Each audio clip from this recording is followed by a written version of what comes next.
everybody, it's Dr. Nicole Freels from Lexington Podiatry, and today we're going to talk about when is it time to retire your running shoes. Do a little Q&A.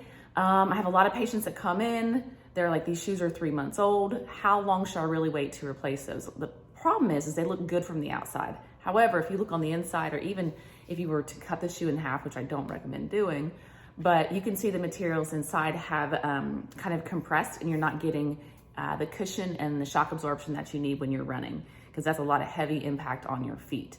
Also, you can check out the back of it. If you look and you see that it's angled quite a bit, you know whenever you're striking that your natural gait has caused that wear and tear in particular areas. So you want to make sure when that happens that you go ahead and replace to get new ones. I generally buy 2 pairs of Brooks Ghost every 6 months. I have a pair inside, I have a pair outside because I'm pretty active and like to go run and do. So that's kind of my normal routine. However, I know that's probably a lot for most people, but if you want your feet to stay in shape and be able to do what you want to do, then I highly recommend replacing them often. So the general rule is to replace your shoes every 500 miles. And doing that, you can ensure that the shoe is holding up and your feet will be protected whenever you're running or power walking or whatever you like to do. How to care for your running shoes. I highly recommend not washing them. I feel like it damages the materials. There are some shoe companies that actually advertise you can wash these, but I feel like the agitator in the washer will definitely break them down quicker. So yes, you can wash them. Mine personally shrank on me, that's why I'll never do it again.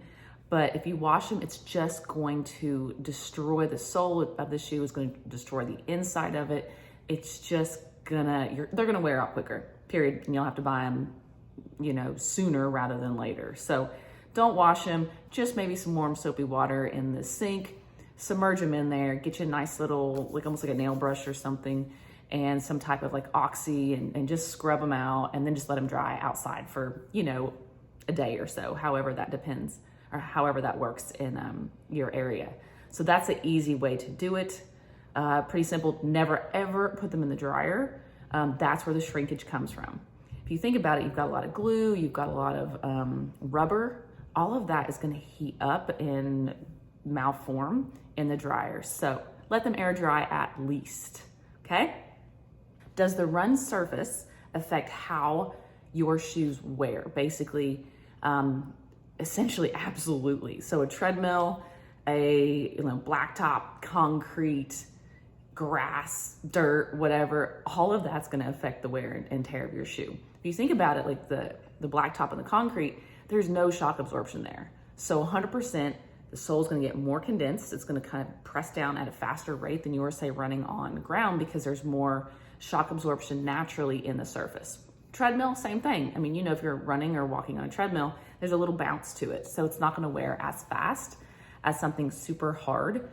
Also, if you like to run on the roads, you'll notice that, especially if you kind of run in one direction, if that makes sense, or on one side of the road in particular, that you'll see the wear and tear on the outside, because naturally roads have kind of a little decline. I mean, it's not a lot, but it's gonna make a difference in your shoes. So try to maybe avoid something like that. I mean, I wouldn't recommend running in the inside of the road. That could be quite dangerous.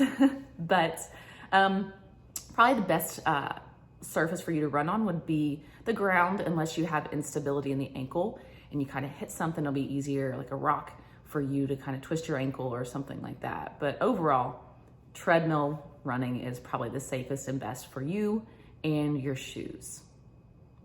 Is it possible that you can buy a shoe, same kind of brand line, different model, can fit differently? Well, yes. So essentially, a lot of shoe lines have their lower level, and then a lot of them have their high-end level.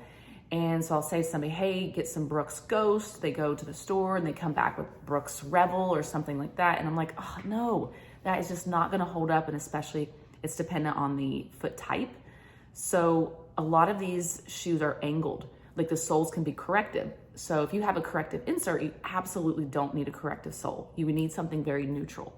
But what I found is the flexibility, the bendability of the shoes, the cheaper the model, the more flexible it is. So essentially, less materials, they're cheaper for a reason, you're gonna go through them much faster. So buy something that's a little more sturdy that you don't have to worry about replacing, say, in 2 months. And the problem is, people think like it's a Brooks. Always remember, not all shoes are built the same. So if it's Hoka, Brooks, Skechers, anything like that, just check the integrity of the shoe. I honestly really don't care about the name of the shoe. I have patients that bring in shoes from Costco and I'm like, hey, this is actually a really sturdy shoe. Random names, Kirkland brand or something. And then others that have spent way more money, they're like, I got these in Italy. And I'm like, ooh, that's not really good for your foot. So it doesn't necessarily depend on price, but always look at the integrity and the quality and the characteristics and the features of the shoes. And I have tons of videos out there, and we're gonna do a lot more like really short videos on, hey, these are 5 things you need to look for when you're shoe shopping for a sandal or tennis shoe or whatever shoe it is. All right, I hope that answers your question. Should I wear shoes before running in them? Absolutely. You've got to see if there's gonna be any abnormal wear and tear, any blistering, any excessive friction points that is gonna be really problematic whenever you're kind of pounding in them. So you wanna get through that. At least I recommend between 2 and 4 weeks comfortably, and especially if you're orthotic. We never recommend running in your orthotic before 6 weeks, because we've got to see what your body is gonna do, not just the foot and how it feels, but how your body is going to respond to the orthotic. So absolutely just wear them constantly, at least maybe 8 hours a day. And as long as you're not getting any issues, then sure, go for it, start running. Don't go out of the gate with a half marathon or something like that. Definitely warm up in them, run a mile, run 3 miles, and if you're not having any issues, you're good to go.